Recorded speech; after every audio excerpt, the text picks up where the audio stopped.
Salve, salve, ouvintes e ouvintes do podcast do lado esquerdo do muro do Conexão Israel. Estamos de volta a mais uma semana. Eu, Marcos Lorenstein e João Miragaia. Fala aí, João. Fala, Marquinhos, beleza? Tranquilo, na boa, feliz da vida, porque estamos naquela quinta-feira, dia 24 de agosto, mas são 8h40 da noite. 8h40 a gente começando a gravar, significa que vamos acabar cedo. E aí nos permite pelo menos dormir um pouco mais cedo, né? Vê que a gente nunca dorme cedo. Você dorme cedo, João? Não dá pra dormir cedo, né?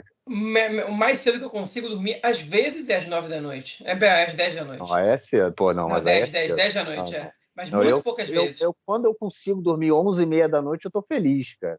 Mas eu vou geralmente até meia-noite.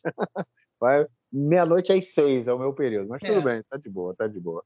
Muita coisa pra fazer, não dá pra parar, não tem como parar. Mas é isso. Agora é com aquelas férias, né? Criançada tá de férias, João? Estão de férias, tem mais uma semaninha aí.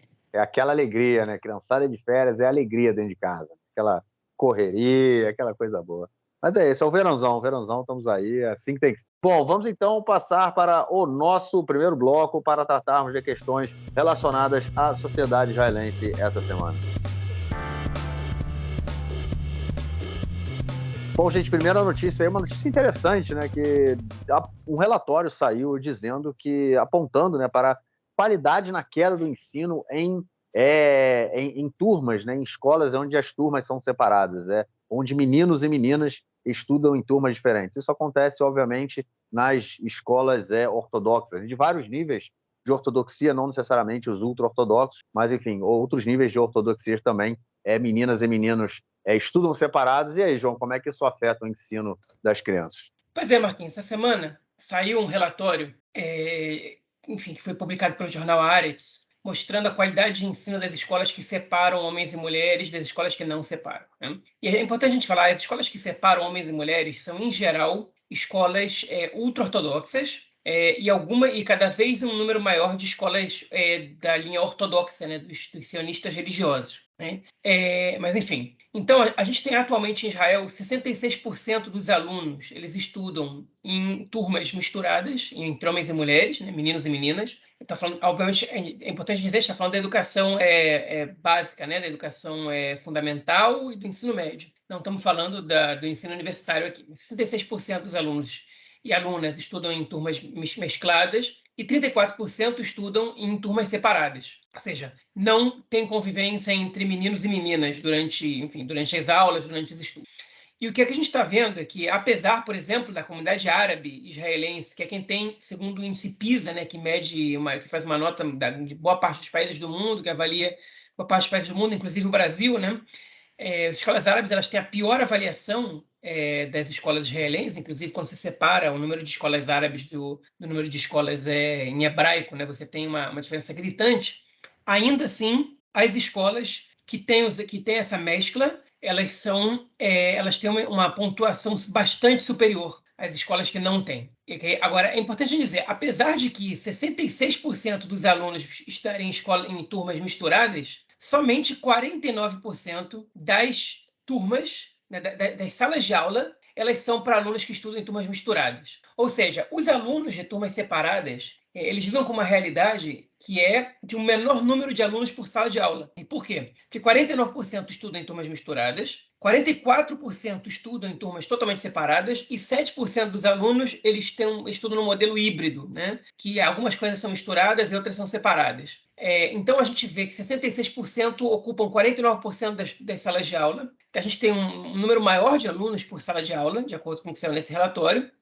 E ainda assim, você tem uma pontuação superior. Quando eu digo superior, o que eu quero dizer? A pontuação dos alunos que estudam em turmas misturadas, ela é 52% mais alta do que a pontuação dos que estudam em turmas separadas.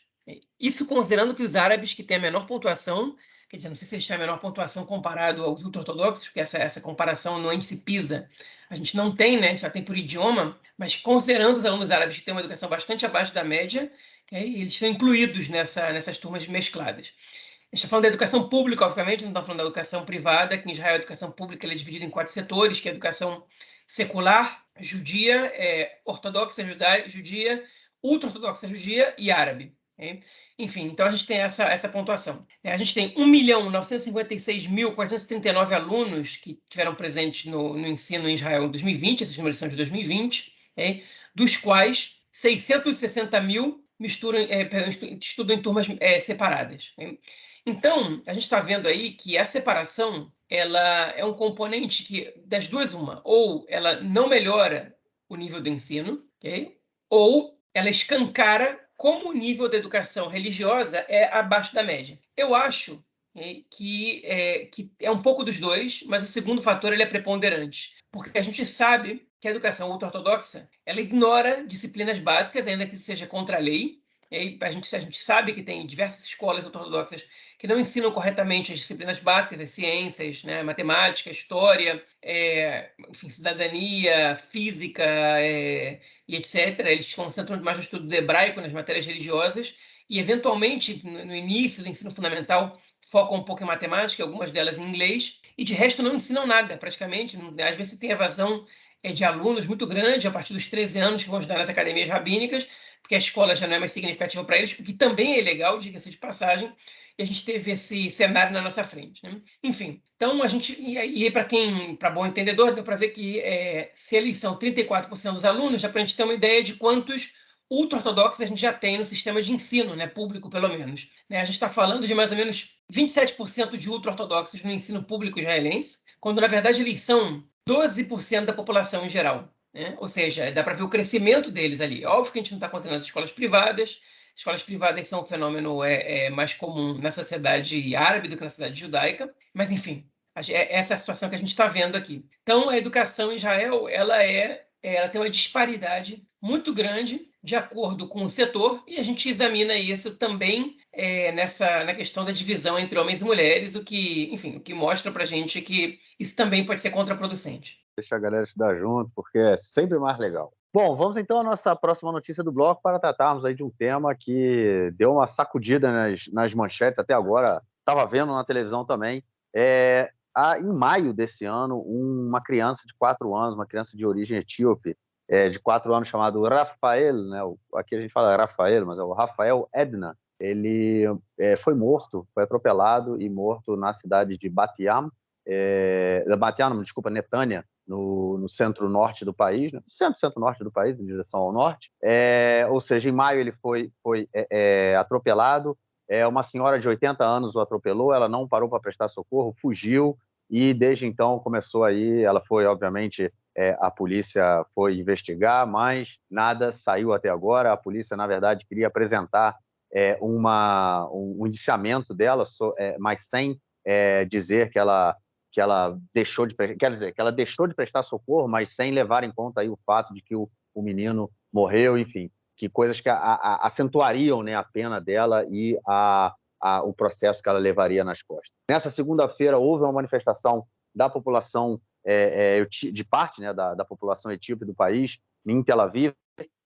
No dia de hoje, na quinta-feira, aconteceu mais uma manifestação, dessa vez também em Tel Aviv, só que dessa vez com um confronto com a polícia, inclusive um policial esfaqueado, enfim, tudo mais. João, não é a primeira vez que a gente vê aí a população etíope, né, tendo um tratamento diferenciado frente ao Estado, né? Não é a primeira vez que isso acontece, a gente já viu outras manifestações, inclusive depois que também etíopes foram mortos pela polícia, cidadãos etíopes foram mortos pela polícia, mas enfim, a gente vê um tratamento diferenciado, e até agora a polícia não disse ainda o que vem, ou como é que vai indiciar essa senhora aí de 80 anos que tentou de várias formas impedir apagar câmeras de TV, enfim, tentar apagar qualquer evidência aí do crime que ela cometeu e que levou à morte desse menino etíope de 4 anos. E aí, como é que fica essa questão? Pois é uma situação bastante complicada, bastante triste, porque, enfim, o menino se chama Rafael, ele era muito jovem, como você comentou, né? Ele tinha 4 anos de idade, e ele agora a gente não sabe exatamente se foi a mãe que no caso atropelou, ou se foi a filha, né? A gente está sem essa ideia. Mas o que acontece é que as câmeras elas não foram acionadas, a gente não soube enfim, o que aconteceu exatamente. Aparentemente, a história que a gente tem acesso é de que quem atropelou tentou ir para um mecânico para poder apagar as evidências imediatamente depois do fato. E a população etíope, a população descendente etíope, né, a comunidade etíope em Israel, estão indignados com a falta de respostas que eles têm. Eles já são muito desconfiados, com toda a razão, do Estado, né, que não lhes dá atenção, que não mostra interesse por eles, e eles saíram para protestar um dia, 2 dias, até que, na ausência de respostas, eles fizeram uma manifestação bastante grande ontem em Tel Aviv, okay? E eles aprenderam com os manifestantes da reforma judicial, talvez eles já tenham ensinado, que as manifestações etíopes elas sempre foram significativas nesse aspecto, né? De desobediência civil e até de criar confrontos com a polícia. Eles, enfim, desceram até a Estrada Ayalon, que usualmente é bloqueada pelos manifestantes contra o golpe judicial, e entraram em confronto com a polícia. A polícia foi muito violenta, eu vi as imagens, batendo em gente que estava no chão já, e etc. Enfim, no caso é que a manifestação ontem fez muito barulho e aí toda a mídia está falando disso agora, né? Não é mais uma nota de rodapé, não é mais uma notícia de 20 segundos na imprensa, agora todo mundo fala disso. Então, todo mundo está entendendo qual é a receita para ser escutado aí, né? Enfim, e é um caso que merece explicações, porque a pessoa que cometeu esse crime, né? Porque isso é um crime, a menos que você prove que é um acidente, mas você fugiu sem prestar socorro, já configura um crime, né? Então, o atropelamento pode ter sido um acidente, pode ter sido culpa da criança, pode ter sido um monte de coisa, mas fugir sem prestar socorro é uma atitude criminosa e isso tem que ficar esclarecido. E até agora a gente não, enfim, tem uma pessoa em prisão domiciliar enquanto a situação está sendo investigada, né? E as imagens não são liberadas. E o manifestante disse isso no programa de televisão. Eu quero ver o vídeo, é tudo que eu quero ver. Então, a gente não está pedindo nada demais. E eu acho que não custa dar para eles. Mas, enfim, esse é um elemento complicado para o Estado, né? Porque é parte da população que é um pouco indesejada por setores da sociedade israelense. Primeiro, por religiosos, parte deles acreditam que os judeus etíopes, parte dos judeus acreditam que os judeus etíopes não são efetivamente judeus, não são realmente judeus, né, que não acreditam na pesquisa antropológica nem na autorização dada pelo rabino-chefe Sefaradi para que eles pudessem emigrar para Israel. E parte, enfim, é essencialmente racista mesmo e que não se importa com o que acontece com a população preta e pobre, né? Os etíopes e descendentes eles compõem cerca de 120 mil pessoas na cidade israelense, né? Não é uma parcela da população muito grande, não decide eleições, estão falando de sei lá, 1 e pouco por cento, 1,2% da população, então eles tinham que fazer muito barulho para serem escutados. São 3 cadeiras só, né, se eu não me engano. Nas últimas eleições foram 45 mil votos por cadeira, uma coisa assim, né? Então os etíopes eles não chegam... 120 mil é a população total, né? Se a gente for tirar aí o pessoal que vota, né? Então cai ainda, ou seja, são menos... né? São 2 cadeiras, Se todo mundo votasse no mesmo partido, né? Sim, exatamente. Agora, só um update aí, cara, que a gente está gravando o podcast, eu estava com a televisão ligada e eu vi que a polícia liberou a imagem do momento do atropelamento e a mulher que atropelou, estava sozinha no carro. Ela tentou alegar, né, que tinha outra pessoa, enfim, tentou criar aí mentiu, né, queria criar aquele fato para fugir da pena, fugir não quer assumir a responsabilidade, que, na minha opinião, é uma das coisas mais...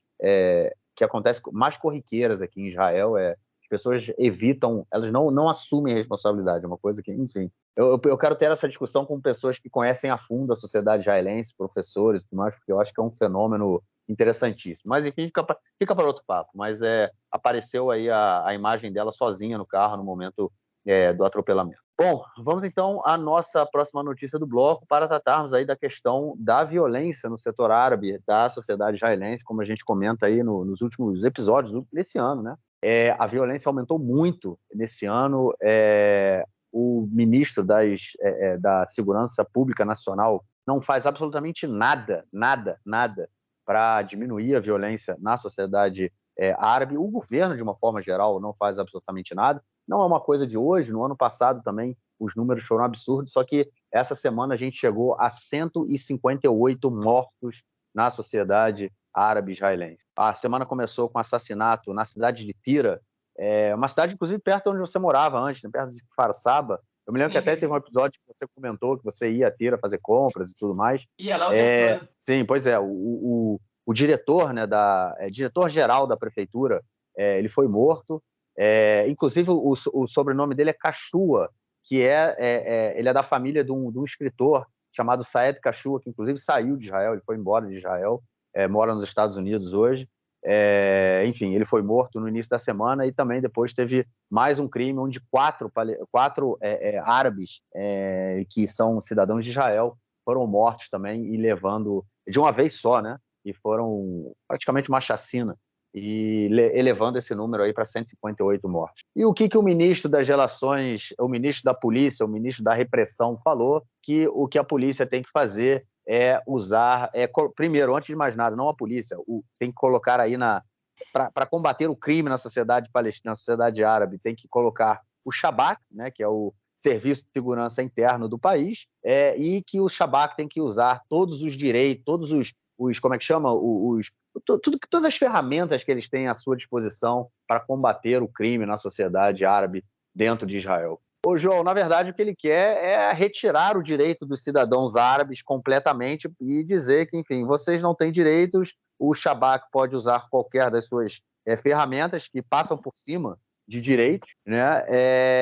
E ele, na verdade, não faz absolutamente nada para combater o crime e a violência, de uma forma geral, na sociedade árabe, e que, na minha opinião, como eu sempre comento, é uma política de Estado. Ele não faz nada porque essa é a política dele. Não é porque ele não sabe, não é porque ele não quer. A política dele é não fazer nada, porque a sociedade árabe de Israel não representa absolutamente nada para ele, ele não quer que essa sociedade seja parte do país. E aí, João, 158 mortos até agora. Quando é que a gente chegando no dia 31 de dezembro, vão estar em quantos, hein? Não sei, boa pergunta. Pois isso aí é o Ben-Gvir, mais uma vez, se eximindo de responsabilidade, né?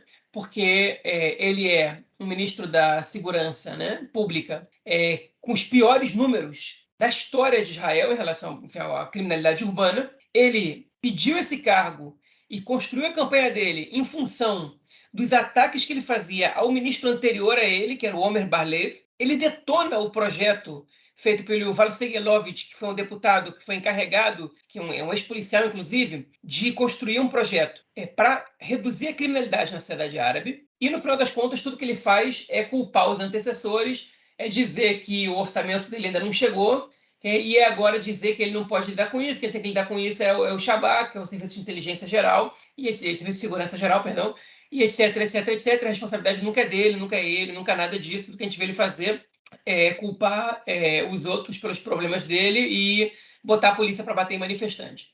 E teve uma discussão na mídia, que na verdade o ex-parlamentar, né, do partido Meretz, o Yisrael Frisch, ele fez um comentário dúbio, né, que ele disse que o Ben-Gvir, isso é a política dele. E ele chama o primeiro-ministro Netanyahu para intervir nisso, que não pode ser que esse seja a política do governo, né? Que essa é a política do Ben-Gvir, que morram árabes e que os árabes, enfim, fiquem com medo e que o primeiro-ministro tem que intervir nisso. E em continuação, ele falou que esse é um ministro fracassado, que não consegue fazer nada e que está fracassando no seu cargo. Vou dizer uma coisa, o Issam Frisch tem um problema de contradição lógica muito grande aí. Porque se esse é o objetivo do Ben-Gvir, e eu acho que ele não é fracassado, é um êxito, enfim, ele tem sucesso na sua política. Porque ele está conseguindo causar terror na sociedade árabe israelense, o medo ele é generalizado, nunca morreu tanta gente lá, não só lá, né, na Cisjordânia também, mas enfim, e isso atinge o objetivo dele, que é fazer com que as pessoas não queiram ficar aqui, que as pessoas tenham medo,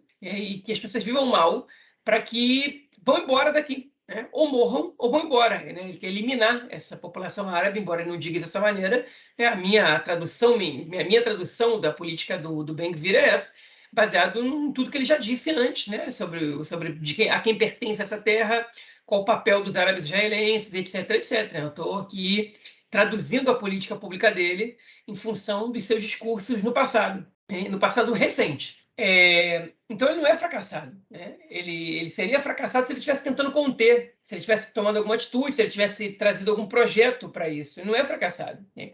O problema é que a maioria da população não está satisfeita com essa situação. Então, para a maioria da população, a nota dele é baixa. Né? A avaliação que ele recebeu numa pesquisa do Israel Hayom há 3 semanas, que é de um ministro que é pior avaliado no seu cargo. 69% da população rejeita o Ben-Gvir, contra, se não me engano, 17% que o aprovam como ministro, o resto é neutro, né? Enfim, então ele é o mais mal avaliado de todo o governo, de todos, na verdade, todos os averiguados enfim, os perguntados nessa pesquisa, né? Então essa é a situação, né? Fracassado ele não é, ele é muito exitoso, né? Mas esse êxito dele tem um custo para a carreira política dele, se Israel continuar sendo um país democrático.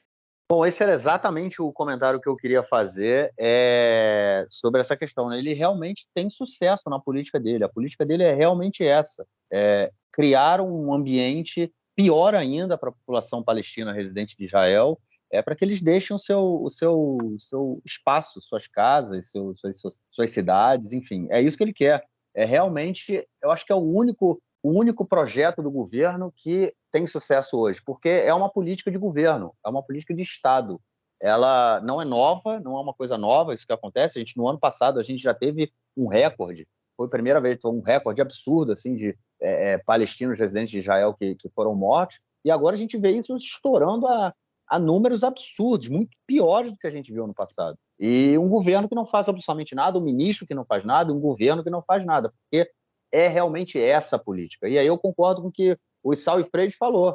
É a política de Estado. Não, eu já fiz esse comentário em outros episódios também. E, enfim, cada dia que passa só fica mais claro, né? Eu acho que só vem reforçar esse meu argumento. Eu acho que nada. O objetivo é, da mesma forma que nos territórios ocupados, a gente tem os colonos fazendo pogrom, destruindo propriedade, matando pessoas, com o objetivo de expulsá-los. Essa é a política do governo aqui com a população palestina. Só que são níveis diferentes, porque aqui, dentro da linha verde, você ainda tem um Supremo Tribunal de Justiça, né, e um Estado de Direito.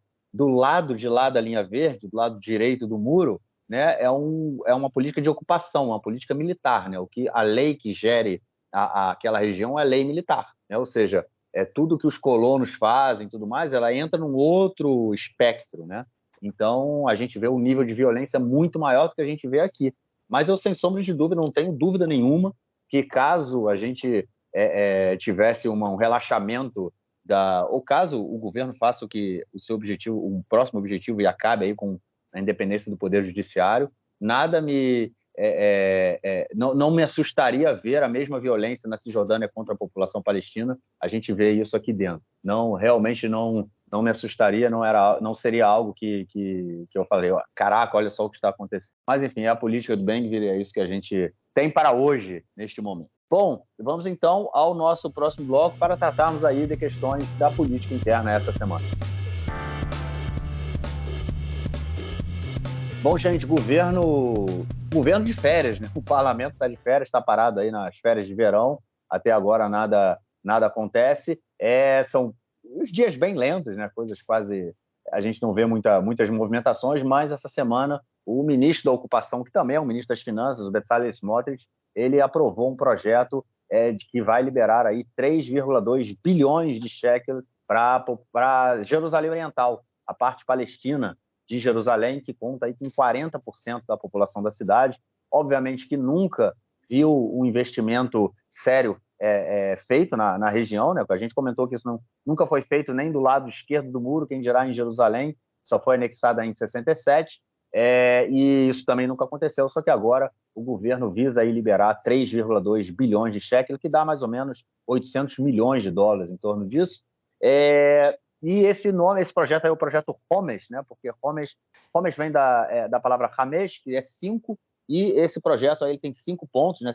Seriam investimentos em 5 áreas diferentes, e a gente tem investimento na educação, investimento em projeto, né? Em urbanização, investimento em infraestrutura, investimento em emprego, né? Em Taçucá, e investimento também em serviços para os cidadãos. Ô, João, enfim, 3,2 bilhões de shekels. Esse dinheiro sai do papel ou eles vão fazer de tudo para impedir que a população palestina de Jerusalém receba esse dinheiro? Porque, afinal de contas, nem o Ben-Gvir, nem os Smotrich estão a fim de dar dinheiro para a população palestina, porque, afinal de contas, eles não os querem do lado de cá da linha, seja ela qual for. E aí, cara, como é que fica?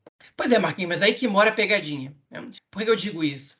Porque é óbvio que a boa parte dos setores desse governo não está nem aí para a população árabe, muito menos para a população árabe palestina, de Jerusalém Oriental ou de qualquer outro lugar.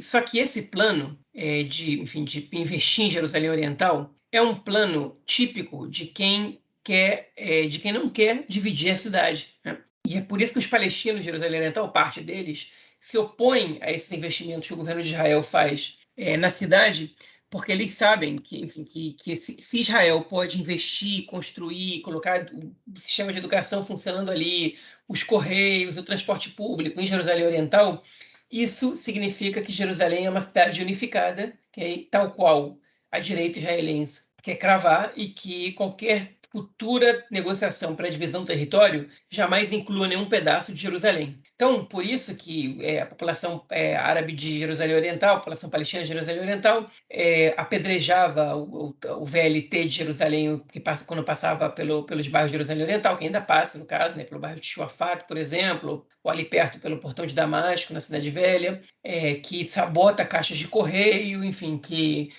se recusa a cooperar com fiscais, com policiais, com qualquer outro corpo ligado à prefeitura, ao Estado de Israel, que eles não querem admitir que Jerusalém Oriental é parte do Estado de Israel.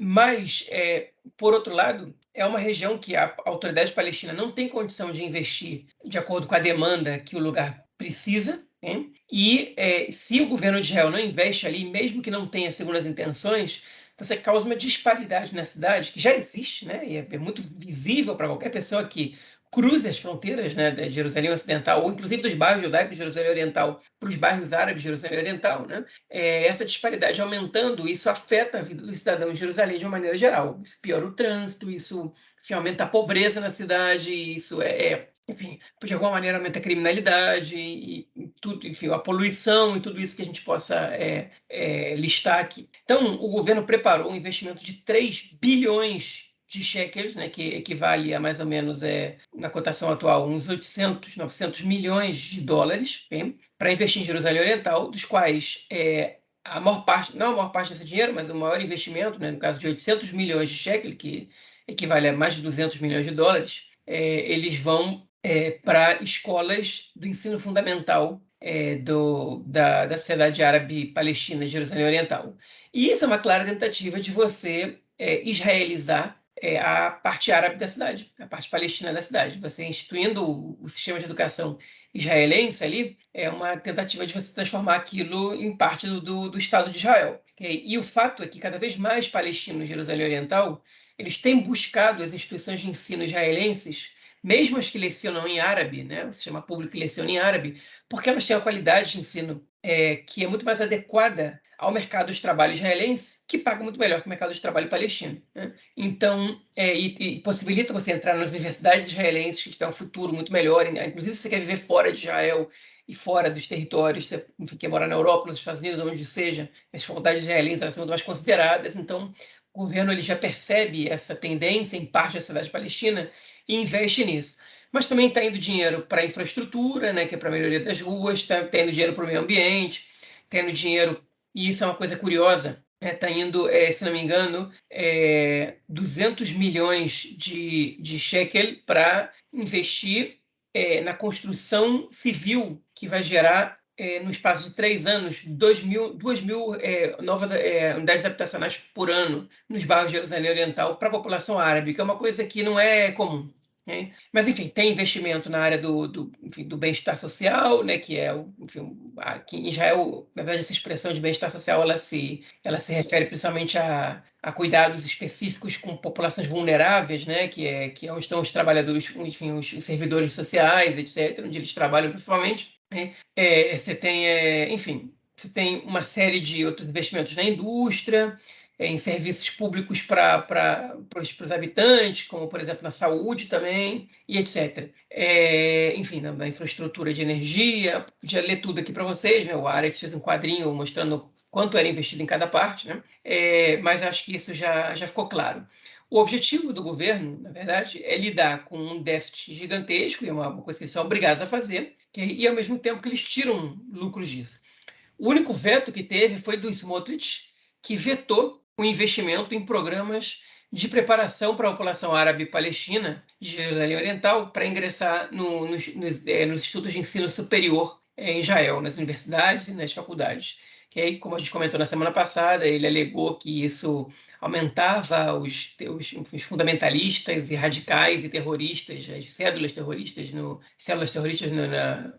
enfim, no centro do ensino superior e que Israel não tinha que investir nessa população mais que investir em outras populações. Então ele, enfim, terminou com um plano que era super bem sucedido, que, enfim, cujo resultado era totalmente o contrário, justamente o contrário, era amansar essas pessoas, você dá para, enfim, para a população o ensino superior, você permite convivência entre judeus e árabes também, você permite, em estágios bastante avançados no meio acadêmico, você permite que os dois lados conheçam as suas narrativas, você permite que eles trabalhem juntos no futuro, enfim, mas isso aí o Smotrich não quer, né? Ele quer, enfim, transformar a Jerusalém Oriental em Israel, mas ele não quer elevar socialmente o nível da população árabe. Mas, enfim, então, para quem acha que o governo está sendo bonzinho, o governo se rendeu, está fazendo uma coisa boa, na verdade, isso tem suas segundas intenções aí. Enfim, no final das contas, eu acho que dentro da conjuntura que a gente se encontra aqui, não é ruim.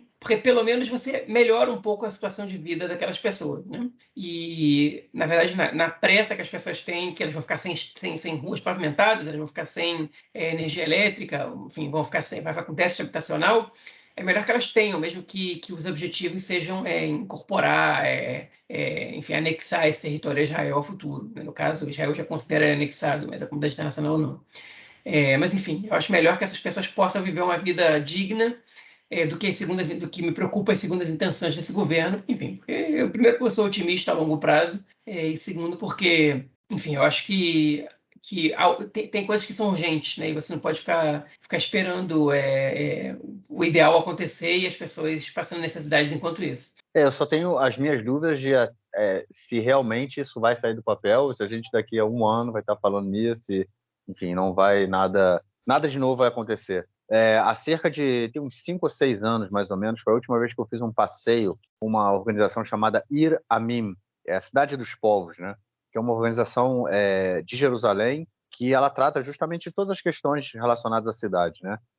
E faz uma série de pesquisas, enfim. E eles fazem também esses passeios por Jerusalém Oriental para mostrar a realidade, justamente essa discussão se a cidade foi unificada ou não, se a gente tem uma Jerusalém ou duas, né, Jerusaléns, no caso. E aí a gente tem, naquela época, que já tem 5 ou 6 anos, eu me lembro que já foi dito que tinha um déficit de 2.000 salas de aula em Jerusalém Oriental, ou seja, a gente está falando de 40% da população da cidade, cerca de 400 mil pessoas, 350, 400 mil pessoas. Se a gente for levar em consideração que cada sala de aula tem entre 30 e 35 alunos e 2.000 salas de aula, ou seja, 70 mil crianças de Jerusalém Oriental, há 5 anos atrás, não tinham onde estudar, né? Eu acho que também mostra aí por que as pessoas por que eles vão buscar também o ensino na parte judaica, né, da cidade. Que não acontece também, não é algo muito comum também, né? Até porque o ensino na parte judaica parte do princípio que eles falam hebraico. Isso também não é comum, não acontece, né? A população árabe de Jerusalém Oriental não necessariamente fala hebraico, e muitos deles têm um hebraico muito ruim, né? Porque não é o contato diário deles, até porque eles vivem naquela região ali, eles não saem para outro. Quando eles saem, eles vão para a Cisjordânia, no caso. Então, eles vivem dentro do meio árabe. Inclusive, eu trabalhei durante muitos anos, né, na escola árabe judaica aqui em Jerusalém, e essa era a discussão que era muitas vezes feita. Eu tive muitos alunos árabes que o hebraico deles era muito ruim, mas eles estudavam ali justamente porque era a única escola em que, primeiro, aceitava os alunos árabes, né, porque as escolas em Jerusalém Ocidental não necessariamente aceitam os alunos árabes, e mesmo assim não vai ter um número muito, mesmo que aceite, né, não vai ter um número muito grande de alunos árabes que vão estudar lá. E nessa escola, na árabe judaica, o que também trazia esses alunos era o fato deles aprenderem os dois idiomas, o hebraico, e era por isso também que eles iam estudar lá, eles queriam aprender o hebraico, mas também tem uma questão fundamental, a narrativa. A narrativa que era discutida naquela escola era a narrativa árabe, a narrativa palestina e a narrativa judaica, a narrativa sionista, vamos dizer assim, da história. Então, as crianças tinham...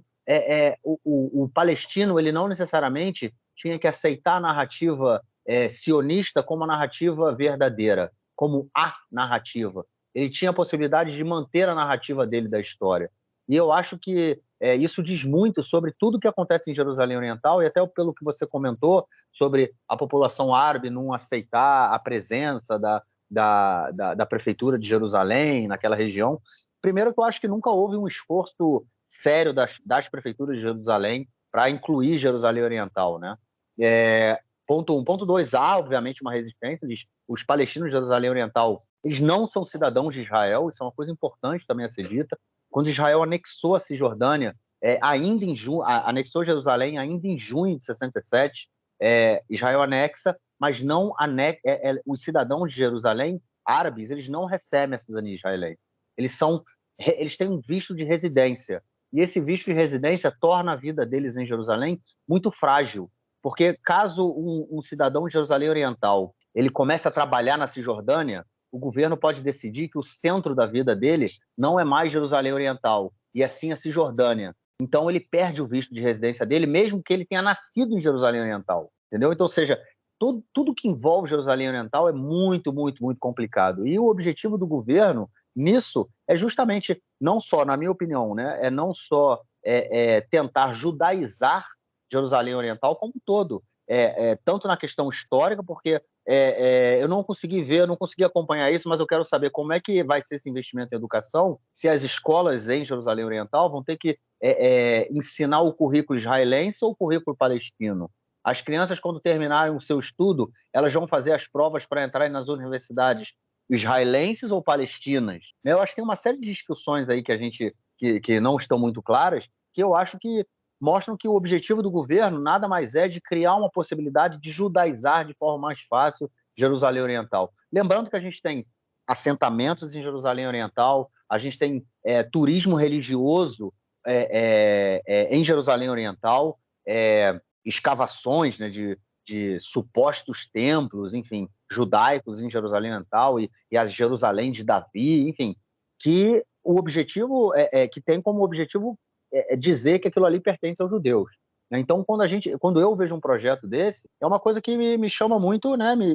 Tem alguma coisa estranha aí, tendo em vista que a gente tem mais de 50 anos de que a cidade foi anexada, né?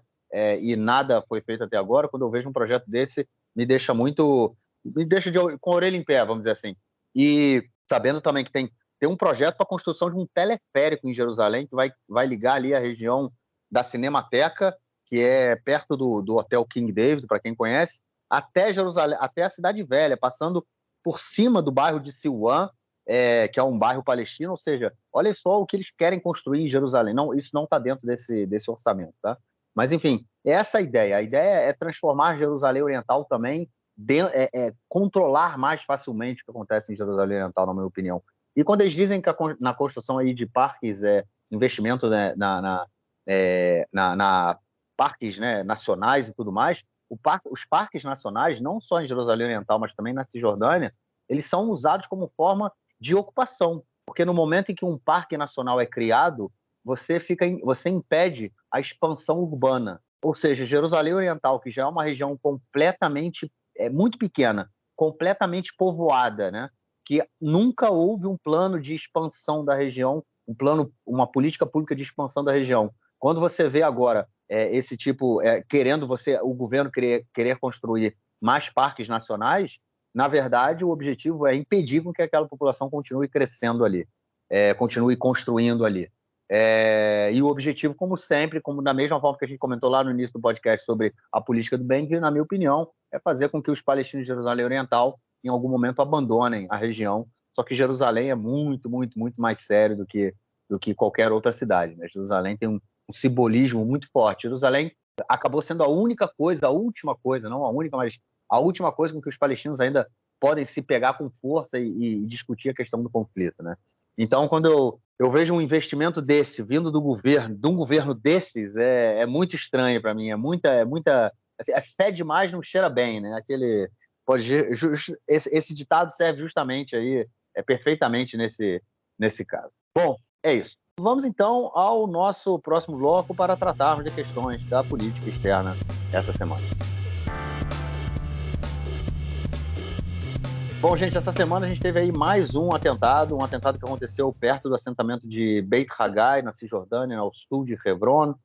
Deixou uma mulher morta e um homem em estado grave, ele ainda está no hospital. Eram 3 pessoas dentro do carro, o homem foi dar carona para essa mulher, para Batsheva Nigri, inclusive era casada com um brasileiro.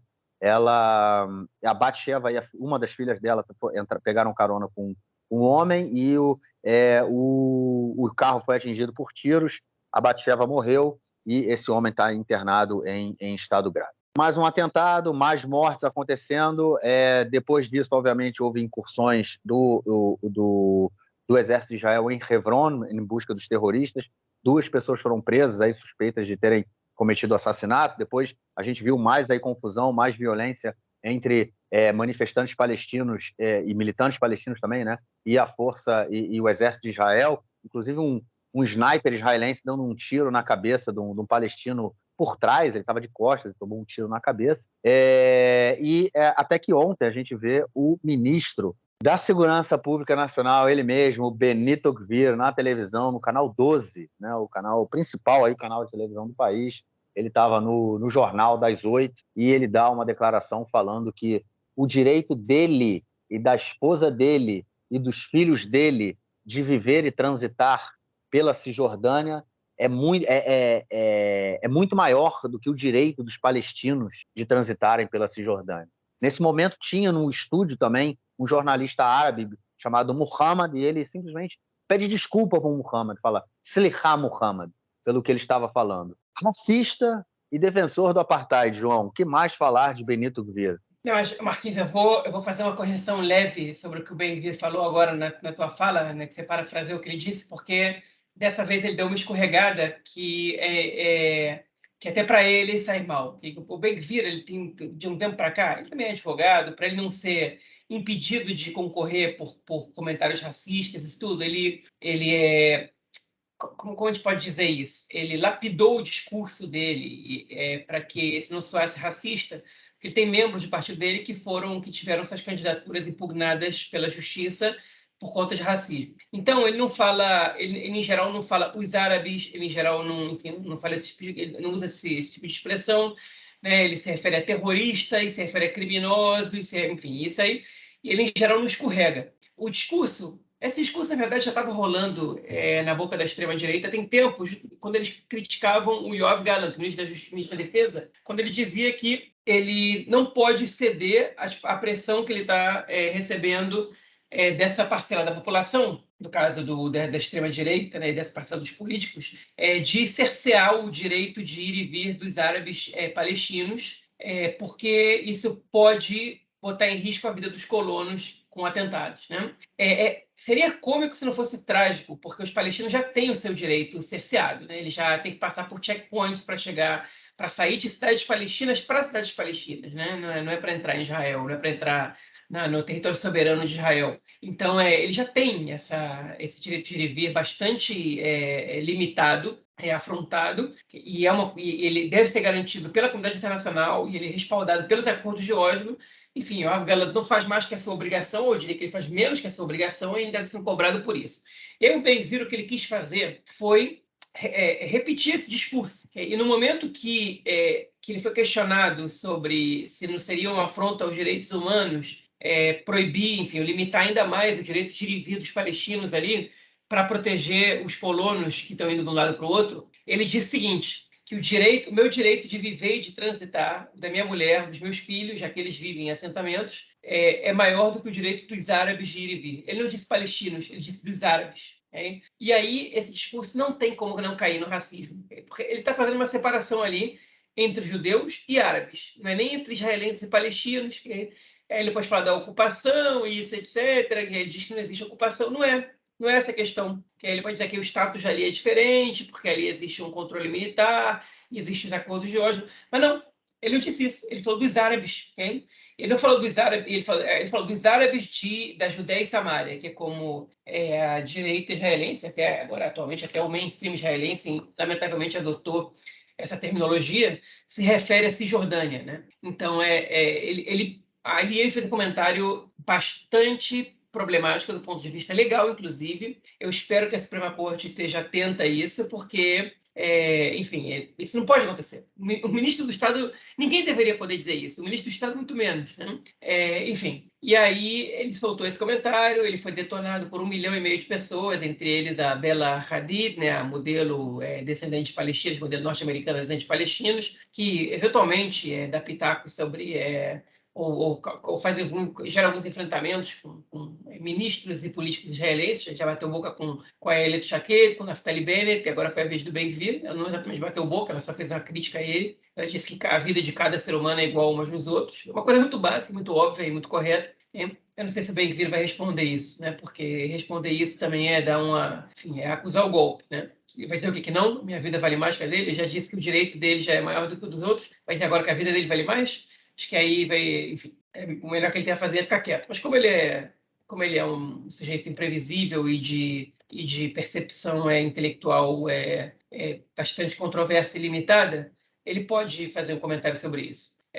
Enfim, eu não estou nem entrando na questão do caráter dele, senão, enfim, posso ser processado. Mas isso foi o que aconteceu. O atentado, obviamente, a gente condena, né? A gente não quer que ninguém perca a vida, mas ninguém, nem palestinos nem israelenses, o atentado é condenável. Enfim, atacar pessoas que estão em trânsito, enfim, civis, nunca é correto. Posso discordar que essas pessoas deviam estar morando ali, eu posso discordar das posições políticas dessas pessoas, mas, enfim, eu não concordo com um ataque físico a eles, com a morte dessas pessoas só por isso.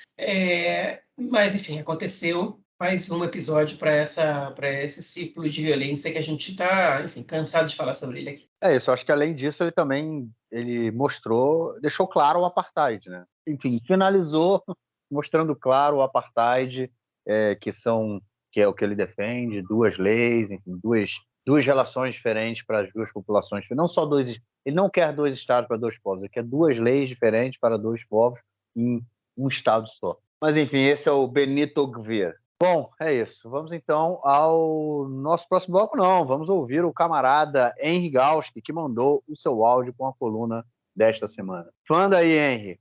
Olá, amigos do lado esquerdo do muro, tudo bem com vocês? Ron Dermer, ministro de Assuntos Estratégicos de Israel, disse acreditar que o eventual programa nuclear civil da Arábia Saudita deveria ser realizado sob supervisão dos Estados Unidos, não da China. A declaração é polêmica, uma vez que a posição histórica israelense é de oposição a qualquer projeto nuclear na região. Ainda em agosto, Dermer se encontrou com o secretário de Estado norte-americano Antony Blinken em mais uma conversa sobre o potencial acordo de normalização de relações entre Israel e a Arábia Saudita. O ministro faz parte do círculo de pessoas que têm acesso direto ao primeiro-ministro Benjamin Netanyahu. O canal 13 da TV israelense cita uma fonte anônima com proximidade a Netanyahu que parece confirmar a posição. Israel não descarta o programa nuclear saudita, mas primeiro quer saber qual seria o nível de monitoramento norte-americano do processo, qual seria o nível de envolvimento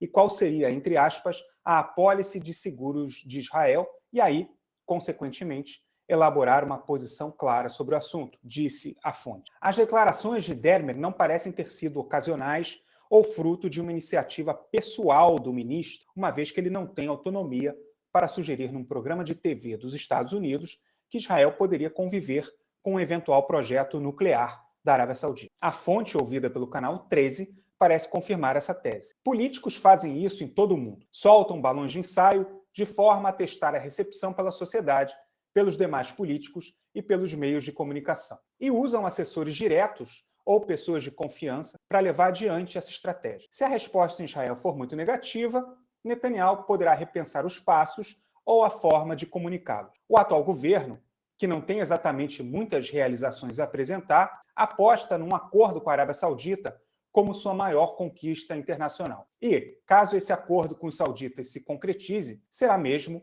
um feito histórico, já que Israel passaria a manter relações com as principais monarquias sunitas do Golfo Pérsico, fato capaz de alterar o curso das dinâmicas regionais. No entanto, está claro que essa conquista específica exigirá de Israel uma série de ações. Sob o ponto de vista geopolítico, uma das mais importantes delas é a flexibilização do que até este momento era uma certeza de todas as administrações anteriores, independentemente de questões ideológicas, a oposição a programas nucleares regionais, o que sempre foi encarado como aspecto fundamental de garantia de segurança e superioridade tecnológica de Israel, além do temor quanto ao início de uma corrida nuclear. Aparentemente, Netanyahu está disposto a aceitar essa troca, flexibilizando, portanto, uma posição histórica de Israel. É isso, meus amigos. Um bom programa para vocês e até a próxima semana. Valeu, Mestrão. Brigadão e estamos aí na semana que vem. Bom, agora sim, vamos ao nosso próximo bloco para ouvirmos, então, o comentário do camarada Nelson Burdi, o Esporte. Manda aí, Nelson. Meu caro Gorenstein, amigos do Conexão Israel, do lado esquerdo do muro. Mandar um abraço para o João, que ontem na quarta-feira, estava acompanhando pela televisão o jogo do Maccabi Haifa. O Maccabi Haifa nas eliminatórias para a Champions League, para a Copa dos Campeões da Europa de futebol, à noite no estádio Sami Ofer, da cidade de Haifa. O jogo passou também pela televisão. Maccabi Haifa 0, Young Boys também 0. O jogo de volta será na terça-feira na Suíça. É difícil, novo empate aí, leva para os pênaltis. Vamos ver se o Maccabi Haifa consegue beliscar e avançar e chegar novamente à fase de grupos. É uma situação complicada, foi um jogo apertado, o estádio estava lotado, muita gente foi ao estádio, muita gente veio de outras cidades também para apoiar o Maccabi Haifa, mas ficou no 0-0. É isso aí, um grande abraço. Valeu, mestre, brigadão. E também estamos te esperando na semana que vem. João, algo mais a declarar ou a gente fica por aqui, cara? Podemos ficar por aqui. Beleza, ficamos por aqui então nesta quinta-feira, cedo da noite, e nos falaremos então na semana que vem para gravar o nosso próximo episódio. Valeu, cara, forte abraço. Abraço, até mais. Valeu, tchau, tchau.